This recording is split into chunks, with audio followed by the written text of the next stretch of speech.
And what's going on, everybody? My name is Synystar, and welcome to the video. With Dungeonborne finally releasing into early access, I've decided to take the initiative to craft the ultimate beginner's guide for newcomers to the game. Dungeonborne, at its core, is a first-person PvPvE fantasy extraction looter with battle royale elements, featuring a permadeath system and diverse character classes. Embark on thrilling adventures where you'll confront monsters, bosses, and other players alike using a variety of classes, each equipped with distinct abilities and skills. Journey from the treacherous, tight corridors of Sinner's End dungeons to the expansive, moonlit courtyards of Cluso Castle in a pursuit for valuable treasures and equipment. The permadeath system, alongside challenging PvPvE mechanics, introduces an intense layer of strategy and consequences to every encounter. Today, I'm here to guide new players to Dungeonborne, helping you guys grasp the game and dive into your first adventures with confidence and complete understanding of systems and mechanics within the game. Welcome to the ultimate Dungeonborne beginner's guide.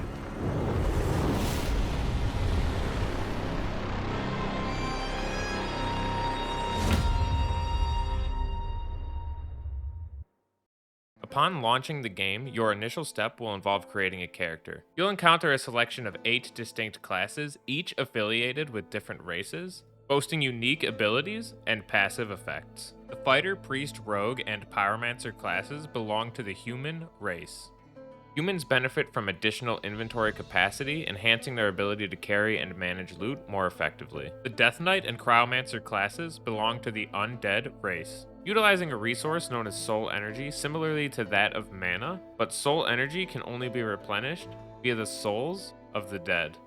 The Swordmaster and Druid classes belong to the elf race, endowed with the ability to heal and cloak while remaining in a crouched position. Tanky, aggressive, and versatile are all traits of none other than the Fighter. The Fighter moves at a relatively slower base movement speed when compared to other classes, yet compensates with exceptional durability and versatility in weapon usage. The Fighter features aggressive but strategic skills such as Whirlwind, Battle Cry, Charge, and Inspire. Use a combination of these skills in tandem with the fact that the Fighter can use most weapons in the game to overwhelm the opposition with relentless aggression and damage output.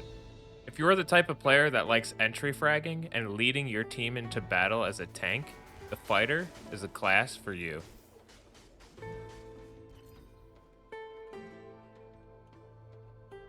The Priest is a mana-based support class, adept at buffing and healing allies. With skills like Divine Guidance and Cleanse for healing your allies, as well as Divine Protection and Guard for shielding them from damage. The Priest is crucial for enhancing a unit's survival and combat capability. Great for prolonged team fights, the Priest is essential for keeping their unit fighting strong. Swift, methodical, and above all else, stealthy. As a master of stealth and deception, the Rogue is a deadly assassin. With skills such as Petrifying Poison, Quick Blades, Vanish, and Swift Concealment, the Rogue is a nightmare for enemy backlines. If you're an enjoyer of stealth gameplay and careful planning, the Rogue is the class for you. The Pyromancer is a mana-based mage with a slow base movement speed. Specializing in fire magic, the Pyromancer deals devastating burst damage from a distance. With skills such as Pyroblast and Fire Blast, the Pyromancer is one of the most lethal range classes in the game, but can easily fall victim to an aggressive fighter or a methodical rogue if they are not vigilant. If you're a player that enjoys dealing massive damage from the backline, consider trying out the Pyromancer. The Death Knight is a fearsome close-range warrior specializing in sustained damage. Utilizing the skills Soul Shroud and Soul Storm, it can be severely punishing to squishier classes with Grasp of the Grave. The Death Knight is a great fight opener and highly capable in melee combat. But as an undead race, the Death Knight is reliant on soul energy. If you enjoy close quarters combat with a high damage output and the ability to punish squishier classes from range as a reward for managing your resources well, Death Knight could very well be a class for you. The Cryomancer is a skillful ranged spellcaster specializing in AoE damage, which can effectively be used to harass enemy units. The Cryomancer's key skills include Ice Storm, which summons a controllable ice storm that expands over time, halting to damage and gradually freeze enemies, and Ice Barrier, which encases the Cryomancer in an icy shield granting them immunity to damage for a short duration while slowly restoring their health, but can also be deactivated at will. With strategic team coordination, the Cryomancer can manipulate battles to enhance their team's offensive capabilities. Cryomancer, much like Death Knight, is part of the undead race, which means they cannot be healed by holy magic, and they will require soul energy to replenish their abilities. With good positioning and careful planning, the Cryomancer can be a force to be reckoned with. Swordmaster excels in ranged burst damage and adeptly manages enemies from a distance while also being an effective frontline fighter. However, their effectiveness and skills heavily depends on having enough swords in inventory, as skills of the Swordmaster consume a number of swords on use. The damage value of both of these effects is determined by the swords you have in your unique Swordmaster inventory, and they will be consumed from that unique inventory system on use of the effects. That being said, you can have an increased power level for both of these abilities depending on how steep you're willing to go for your weaponry, up to and including legendary weapons, which can cost upwards of 150,000 gold apiece, or even more. The Swordmaster is capable at range, and capable in close quarters combat, though they have to manage their inventory space and resources wisely. Alright, and lastly for the classes we have Druid, a spellcaster who channels nature's power utilizing a resource known as Primal Energy. Druids summon treants for offensive and defensive purposes and even obstruction, and can transform into a swift panther for either pursuit or retreat. When wielding a weapon, activating Primal Awakening transforms the druid into panther form, replacing Force of Nature with Shadow Assault. This ability consumes primal energy to leap forward, dealing shadow damage to all nearby enemies upon landing. Restore primal energy by damaging enemies in panther form via basic attacks or Shadow Assault. Force of Nature will return you to elf form from panther form, but while in elf form and wielding a staff or orb, will summon a treant to a designated location for a short duration, damaging nearby enemies via striking them and granting shielding to the druid. Druids are fragile, lacking in sustained damage output, and are reliant on primal energy, but are capable of playing both aggressively and defensively against various ranges of opposition. Up in the top right section of the main menu, you'll notice a Quests tab. This is where you'll find various quests featuring daily, weekly, and seasonal quests. These are a good way to help you make some extra gold and get you some extra resources for completing various challenges and diversifying your playstyles. Upon entering the mode selection screen, you'll be presented with a few options. The map's Cluso Castle, featuring a match timer with a blood moon, and Sinner's End, featuring a zone that closes, like classic Battle Royale game modes. Both of these modes feature permadeath and offer two distinct difficulties, Casual and Classic. Classic offering a higher value loot density in comparison to Casual. Then we have the Training Room and Custom Games, which are great for practice and setting up keybinds. We're also presented here the Mithril Order Faction, a scav type game mode, but more on that later. The map features many points of interest, such as static extract portals, static corrupt portals, which will take you to harder zones, boss locations, as well as your units, players, both alive and dead. Up in the top left corner of your screen with your minimap, you'll notice a timer. This timer represents the time between the current status of the red zone and when it will begin to progress to the white ring. The smaller the safe zone, the more likely extracts will spawn in. On very rare occasions, you'll get an opportunity to see a shadow portal, which is a secret portal that takes you to an exclusive boss fight, but again, this is very, very rare. Sometimes on the map, you'll also see little scrolls, which can aid you in extracting, but we'll go into more detail about that in a later section about extracts. Dungeonborne's combat functions on a rock, paper, scissors type system, or as I like to say, block, paper, scissors. Blocking counters light attacks, charged attacks counter blocking, and light attacks interrupt charge attacks, thus countering them. Now this is combat at its core design, but we also have some variables. The first variable to go over is the parry mechanic. The parry mechanic is only available on the two-handed sword, and counters charged attacks and light attacks, but will require a precise window of timing as opposed to the block.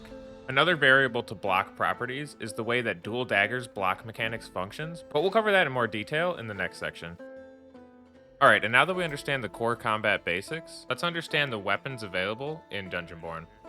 Alright, to start us off, we have the one-handed sword. The one-handed sword can be dual-wielded or used in combination with a shield or an orb. The charge attack with a shield will propel you forward in a lunging attack, while the charge attack with an orb will sling a slow projectile freezing the target on hit. Dual-wielding one-handed swords allows you to unleash a rapid flurry of attacks, effectively hitting multiple targets simultaneously. This capability is particularly advantageous for dealing damage to clustered groups of enemies. The two-handed sword offers versatile combat options, including blocking, charge attacks that cover distance, and executing a 3-hit combo with a stab attack. But most importantly, offers you the ability to parry and counter-attack. The heavy crossbow is an excellent ranged weapon, and you'll find that this weapon is available on classes that don't have natural range. Staves are an essential tool for casters, enabling them to utilize magic. Firestaff provides ranged firepower, while the Stormcaller staff harnesses electricity for crowd control and area denial. Orbs serve as another versatile tool for spellcasters, akin to staves, facilitating magic use while featuring unique secondary charge attacks. Orbs allow spellcasters to block incoming attacks similar to shields, providing a defensive option. However, unlike shields, they don't absorb as much damage. Daggers with an orb allow for a throwing knife effect, enabling ranged attacks, while dual-wielding daggers enables charge attacks for closing gaps and dealing heavy damage. Blocking with dual daggers causes you to recoil backwards, creating distance from your opponents. These mechanics offer both offensive versatility and defensive maneuvers in combat. When equipped with a shield, the mace excels with consistent attacks and features a powerful 2-hit charge attack that delivers 2 devastating blows while simultaneously covering distance. This is really good for closing gaps and keeping consistent damage in your team's favor. Classes are limited to the weapons that they can use, so if you're interested in using a certain weapon, refer to the weapon of choice on the class tile, available at the beginning of each character class section. Your main goal in the dungeon is to make gold. You make gold by acquiring valuables, and valuables are found in chests, in barrels, on monsters, and of course, on players. Alrighty, and now that you guys understand character classes, map mechanics, as well as combat mechanics, you're ready to get into a raid. And the very first thing you're going to encounter in your raid is monsters. So just for the sake of being thorough, I've decided to compile what I believe to be all of the monsters in the game at a basic level. That being said, most of these monsters have extended versions in harder difficulties, but they function largely the same way with faster movement, different types of damage types, as well as extended damage, and more HP. A key takeaway for monsters in Dungeonborne is you need to respect them, much like a Souls-like game. Fading out attacks using strategies like sidestepping and blocking to give yourself your own opportunities for attacks. For example, the Goblin Crossbowmen, you can sidestep behind cover as a caster class to bait out their arrow attacks, or you can simply block the attack as you progress towards their position. Understanding when to duck, jump, sidestep, and block monster attacks can aid you immensely in your survival. Some monsters like the Treasure Goblin are worth a lot of value and are actually no threat to you, but instead will run away with all their treasures. You can of course hunt them down for their treasure, but do be warned that monsters like the Mimic prey on your desire for treasure. Again? It is! Every time! I knew it! Stay away from me! Fading out attacks and respecting the monster's attack patterns will have you hit the ground running in terms of combat with monsters. I do plan to cover monsters in a more in-depth guide, but for now that concludes the beginner's guide for monsters. Crafting components and consumables. Yarrow Blossom and Cloudy Life Essence are the craftables you'll want to keep a lookout for. I typically find Yarrow Blossom on goblins as well as inside of chests, and I typically find Cloudy Life Essence on bats as well as bugs.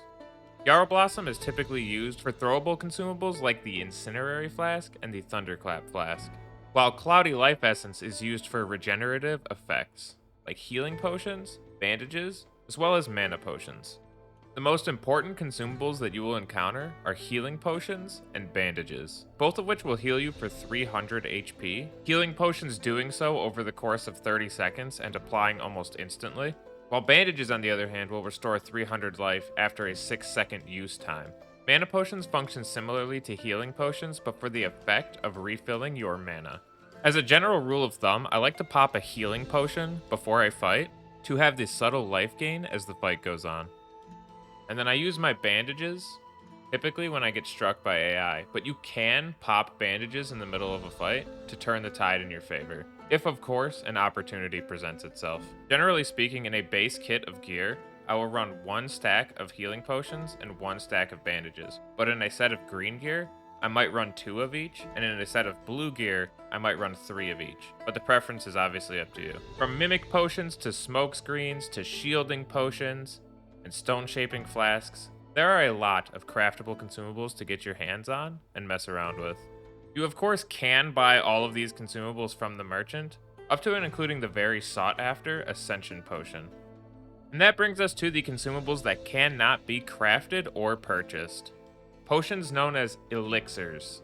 Elixirs cannot be crafted, are only found in raid, and can only be consumed once each per raid. However, when consumed, elixirs will last the entirety of the match you found them in. In harder difficulties, you'll find potent versions of these elixirs scattered around. Near the end of your adventure, you will find blue rings on the ground. Interacting with them will open up a portal which, upon entering, will take you and all of the items on you back to the menu to do with your collections as you wish. Sell them, stash them, the choice is yours.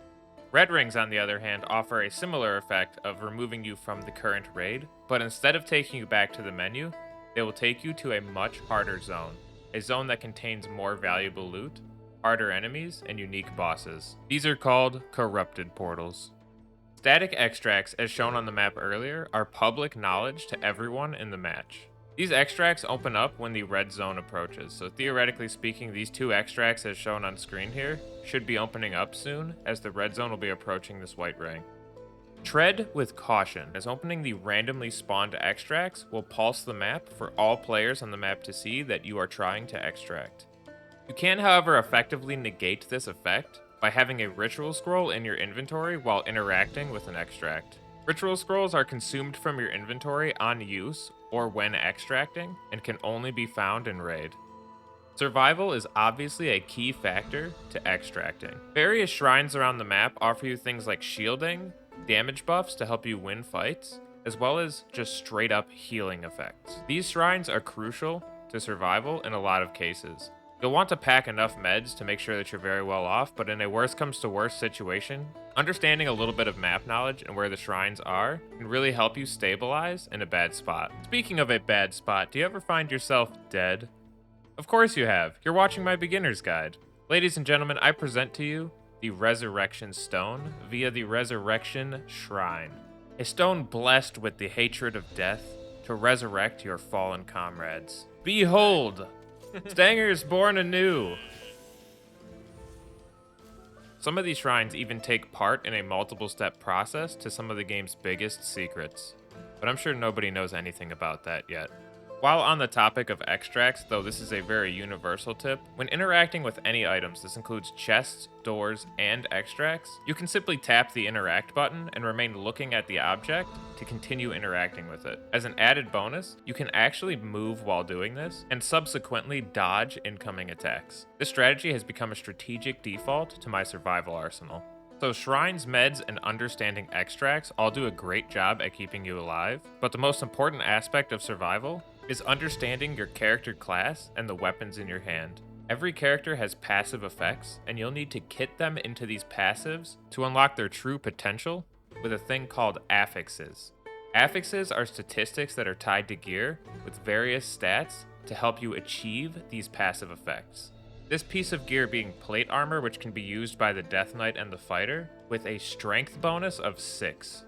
So if I wanted to activate the passive traits Hamstring and Fired Up, I would have to kit myself into 87 strength. This includes the primary and secondary weapons, helmet, chest piece, necklace, rings, shoes, pants, and all. Rings and necklaces offer you the highest stats in terms of affixes, with a necklace offering you upwards of 10 plus strength by itself. The heirloom vendor is one of the best places to get easy affixes, as you can take old gear or gear that you just simply don't want anymore and break it down into ore of various color rarity that you can use to officialize your ownership of an heirloom. Once you own an heirloom, you can recreate it again for a fraction of the cost. You can then use other heirloom scrap to upgrade already existing heirlooms and give them even better stats. Heirlooms do not outweigh the value of finding gear in raid, because heirlooms come with lesser stat values for affixes than gear in raid would have. They also only let you equip one of each kind, so you can have one necklace or ring, one helmet or chest piece or pants and so on, and one weapon, essentially taking gear scrapping it into value, aiding in achieving the affixes needed to activate your passives without investing gold.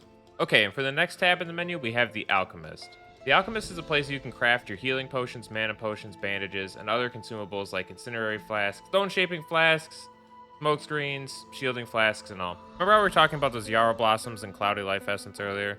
Well, yeah, this is where you'll actually come to use those crafting components. So to craft an item in the Alchemist, simply click on the item you would like to craft, select a quantity, and then press craft. Once it is completed, you'll be given an option to acquire it, and acquiring it will put it immediately into your inventory. Crafting your consumables is a lot more efficient than buying them from the merchant, which brings us to the Merchant tab. One of the main functions of the Merchant is selling your treasures and equipment, though I only recommend selling your treasures to the Merchant, but we'll get into some more detail about that in just a little bit here. In the Merchant tab, though steep, you can buy anything that you could craft with the Alchemist. On top of being able to buy the items you could normally craft from the Alchemist, you're also able to buy things like swords for your swordmaster, arrows for your crossbow, as well as extra torches. The merchant also sells things such as Mithril dice, which designates a random piece of gear or even chosen piece of gear for an exceeding price, secure, which means it will not be lost in the event you fail to extract. The merchant also sells identified gear, and to put it simply, identified gear typically comes at a steeper price in comparison to gear you'd find on the trade market, but unlike the trade market, identified gear comes with the exact stats listed for the price, while unidentified gear is rolled with random stat values and random affixes upon purchase. The merchant also sells the Ascension Potion, which is essentially an XP boost, as well as the Mithril Token, which you can use to craft heirlooms more easily. Speaking of crafting heirlooms more easily, the merchant also offers you the ability to pay gold to get access to the material you would otherwise be granted for scrapping gear over in the Heirlooms tab. The merchant's market can be pretty random and offer you different opportunities, like a variety of identified and unidentified gear. And finally, if you ever find yourself in a spot where you accidentally sold something to the merchant, you can always go to the buyback page and buy it back for either free or really dirt cheap. Alrighty, and now it is time to get into the Trade tab. Alright, so going from left to right in the Trade tab here, we have Purchase. The Purchase option allows you to buy gear from other players, but this gear comes unidentified. When you purchase a piece of gear, it'll show up in My Purchases. Simply click on My Purchases and go to Acquire. Once the gear is acquired, the item will appear in your inventory. The Sell tab is where you can sell gear on the market. Take an item, list it for a price of your choosing, within range of the slider, and then sell it. If a player likes your item, they'll be able to buy it. This item, for example, has elemental damage, physical resistance, and 4 faith. I'm selling it for this price, and if a player buys it, it'll be re-rolled with random stats, because gear in the buyout trade system sells unidentified. But on the flip side of things, if I unlist this, and I acquire it, it will remain with its stats. The stats are only re-rolled upon a successful sale. Gear here will sell faster if you sell it at the market's suggested pricing, or the first price it suggests to you when you pop the menu up. To get involved in auctioning, you have to have an auction pass. This item will cost moon shards, 400 to be exact, which is roughly about $5 or $6 US. Alright, once you are well attuned with the way affixes affect gear, you are ready for the auction house. Once you can identify what is valuable and why, which does take a lot of playtime, you'll be able to effectively use the auction house. The auction house allows you to put gear up as identified, or exactly the way it is, for a set price of your choosing, for other players to bid on, and you can set it to a buyout price to let someone instantly purchase it at a price of your choice as well. The auction trade system is the #1 spot for selling your most valuable collections. Everything in auctions is based around a 12-hour timer. The bidders have 12 hours to bid on the item, and when the bid timer expires, the winning bidder will be charged the winning bid amount in gold, and the item will then show up in the My Bids tab for the winning bidder to collect. If an item you'd like to bid on has a short duration of time left in its auction, you should consider a strategy called auction sniping. Auction sniping is placing a bid that is likely to succeed the current highest bid as late as possible, usually seconds before the end of the auction. giving other bidders no time to outbid the sniper. Some good things to practice are keeping your stash in order. I personally like to keep my consumables and crafting components on one page, while I like to keep higher value gear on another, putting my rarest of gear towards the bottom, as the new gear you bring in can easily be right-clicked from your inventory to the top left of your stash. I like to keep my rings and pendants up top as I use them fairly frequently, while I keep my armor and weapons down below to help build kits. If I had to pick a single class to suggest to new players, my pick would have to go to the Swordmaster. The Swordmaster, as a base kit, starting out with completely nothing, has access to a shield, a two-handed sword which can use the parry mechanic. They are an elf, so they can cloak while crouched to de-aggro AI and simultaneously heal, technically not even needing meds if you're patient. And with their Psionic Blades ability, they have natural range, not needing a crossbow. And this is all before you ever invest in the character at all. One of my favorite ways to make gold is using equipment that has Midas Touch. Midas Touch is a slightly rare affix that gains you gold directly to your inventory every time you kill an enemy, with increasing value for each piece of Midas Touch equipment you have equipped. So for example, this piece of Midas Touch gear on screen has 2 Midas Touch points. Achieving 9 points will reap the benefits of all 3 abilities. Now, if you find yourself falling in the dungeon a lot and you're not really making any gold and you're not really getting anywhere,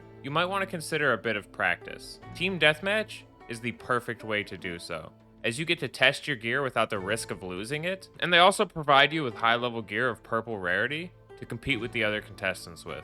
This allows you the ability to test and experiment with kits that you have, as well as get a feel for what higher levels of gameplay will be like.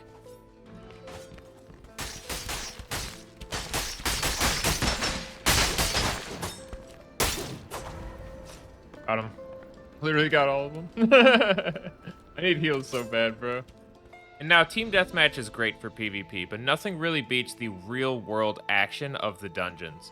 But Sin, I don't want to spend gold, and I still want to make gold. What could I possibly do to do that? How could I possibly experience all the monsters in the dungeon without any losses? Well, very good question, voices in my head, and that brings us to the Mithril Order. Those of you guys familiar with Tarkov might pick up on this one pretty easily. The Mithril Order is essentially Dungeonborne's scav mechanic, offering you some free characters with some slight drawbacks. The Mithril Order only has 3 basic classes, which are essentially more rudimentary versions of Fighter, Priest, and Rogue. The Mithril Order faction is a separate faction from the main classes, and thus has a different type of progression system, as well as different mechanics upon extracting. The Mithril Order faction provides you with your gear free of charge, and because of this, you can kit yourself with whatever equipment you'd like to hit whatever passives you want to hit. And at a surface level, this can sound busted, but again, these classes are more rudimentary than their main class counterparts. Much like Dungeonborne itself, the Mithril Order is a true free experience. When you extract on the Mithril Order, all of your gear will be broken down automatically. Your treasures and collectibles will be sold for gold at a 1-to-1 ratio, while equipment, like necklaces, rings, armor, and so on, will be broken down for heirloom materials. The Mithril Order provides you the ability to stabilize in a bad situation without outweighing the value of running normal classes and selling things on the auction house. Because you can't sell things from the Mithril Order faction, it is much more worth it to run other normal classes. But, hypothetically speaking, if you wanted to meme and you wanted to have decent loadouts, and you didn't want to lose too much, the Mithril Order is a really fun way to go about it, and I full send with them all the time. I'm going to be honest, full sending on Mithril Order is one of the best ways to practice combat. Alrighty guys, and that concludes the ultimate Dungeonborne beginner's guide. I truly hope this helps all you newcomers to the game, and helps you get a solid grasp on the core mechanics of Dungeonborne. If you guys have any questions, feel free to ask in my comments down below, and I'll be sure to answer them. If I get enough questions about certain topics, I'll follow through with a more in-depth video covering those topics. If you guys enjoyed the video today and you found it useful, do me a solid and drop a like, and share this with a friend who is new to Dungeonborne. Consider subscribing if you guys would like to see more content like this and you don't want to miss out on the meme videos to come. I created the human blender composition, and that video is going to be a banger. You guys take it easy and enjoy the rest of your day, and I'll catch you in the next video. Blend them up.